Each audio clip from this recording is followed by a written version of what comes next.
Hey everyone, we're back with another episode of How to Get My Job.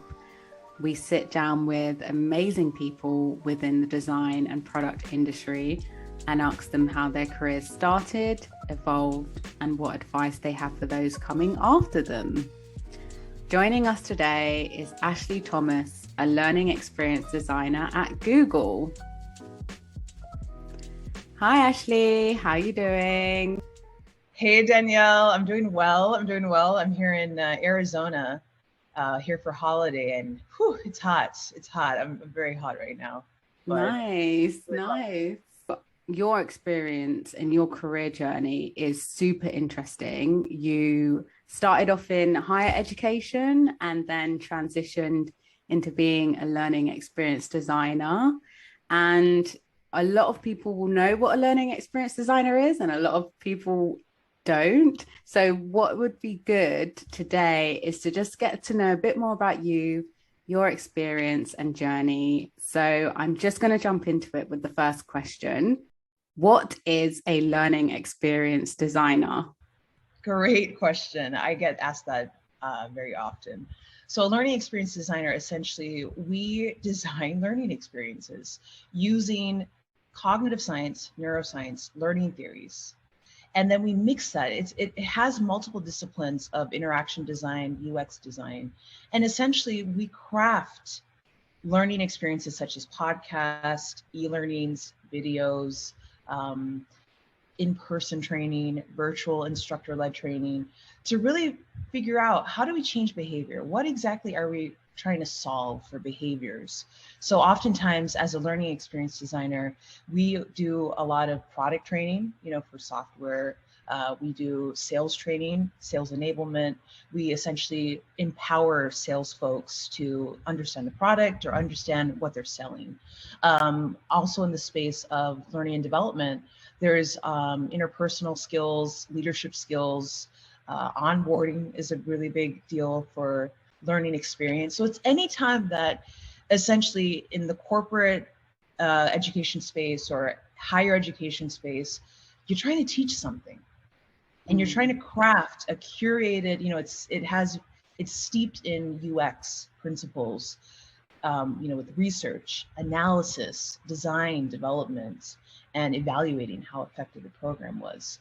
So essentially, in a nutshell, a learning experience designer designs really cool learning experiences. And sometimes it could be as fun as a TikTok, something really short and attention grabbing, makeup tutorials, right? So it's really fun. It's really fun. Yeah, no, it's also very interesting. I love a good tutorial. I'm always on YouTube trying to learn how to do something. What would be really great to know is how did you get your first job in learning experience design? So oftentimes, people ask me that, and kind of the gist of it is most people like me, we fell into it. I got my master's in higher education. So for for a moment, I was doing, in higher education program management, and I was burnt out. And quite frankly, not making that much money and being overworked, I kind of figured, okay, what else is there out here? And it's so funny. I had a really good friend. Shout out to Laura Hateman, who is one of my best friends. She tells me about an instructional design opportunity with the military as a contractor. And so, they were recruiting, they were hiring folks, and I took a chance. And being in educational technology in the government, I was a contractor for a contracting company, and we designed military intelligence courses. That was my first job as a learning experience designer, and it was amazing because it was project based. We had a project manager, we had a graphic designer, we had subject matter experts who are military. And together we formed an amazing team where I brought the learning theory of curriculum development, mapping out, okay, what are the learning objectives? What are we really trying to solve here? What are we trying to empower the students to do?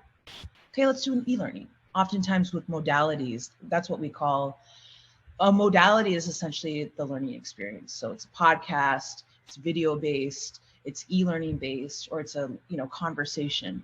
So that was my first job. And, it's so funny because I just randomly, when, at work, I just typed in learning designer. Boom, boom, boom. Google is looking for, Microsoft is looking for, and I realized, oh, did I just fall into something really interesting here? I've worked at startups, I've done customer service training, and now I'm at Google in people operations, specifically in people development. And we're empowering, we have 160,000 Googlers, Googler employees, and we're empowering them to be better managers, better leaders, better Googlers. No, that's incredible. And what a great company to be part of, and to really, I guess, make an impact in. And yeah, I mean, you describing it, it sounds like there are so many different disciplines brought into one.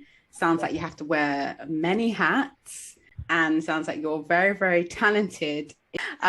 What would be great to know is what are the most important qualities a learning experience designer could have? I think first and foremost, it's understanding the craft of instructional design, learning experience design.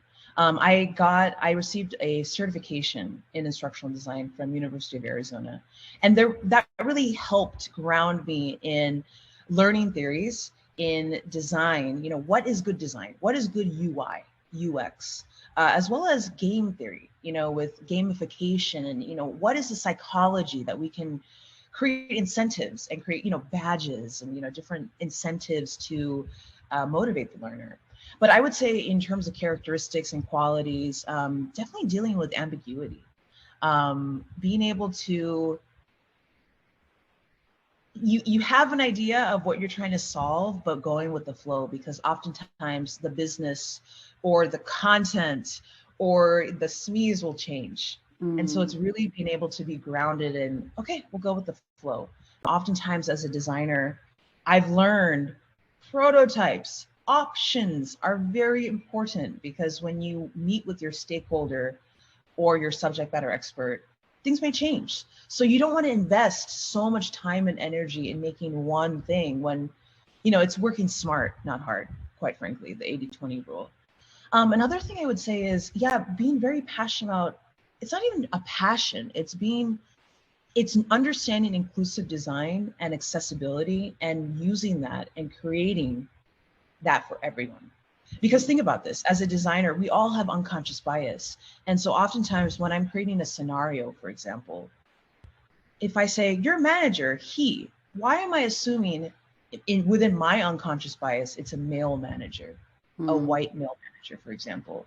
So really being cognizant of your unconscious bias and any biases that go into design.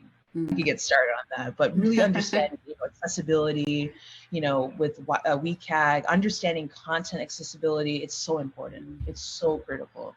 And then also, I think it's being able to have strong communication. When you go into a meeting and someone's telling you, okay, we need to create this in 2 days, understanding, okay, why, or, being able to articulate your bandwidth. Oftentimes, so what I'm trying to say, and I'm still learning, is being assertive as an instructional designer, as a learning designer. Okay, I understand, but I have this many hours in the day, so what's my priority here? And it's also being able to advocate for the user, the learner, of why are we creating this? Is this steeped and grounded in the user? Is this what the user wants? So to sum it up, having a strong foundation in learner theory, understanding the science behind, why people learn, content, understanding their attention span. I think that's really strong as a learning experience designer. All of those qualities are great, and I can imagine will resonate with a lot of people. And that moves on quite nicely to our next question, which is, what is the best career advice you've ever been given? I've watched a lot of Oprah videos, Super Soul Sunday for that. I think for me, I think with my intersectional identity as a woman of color, as a first generation American, first generation college student. Let me start off by saying that I've received really bad career advice along my career. Advice that is kind of steeped in racism and microaggressions.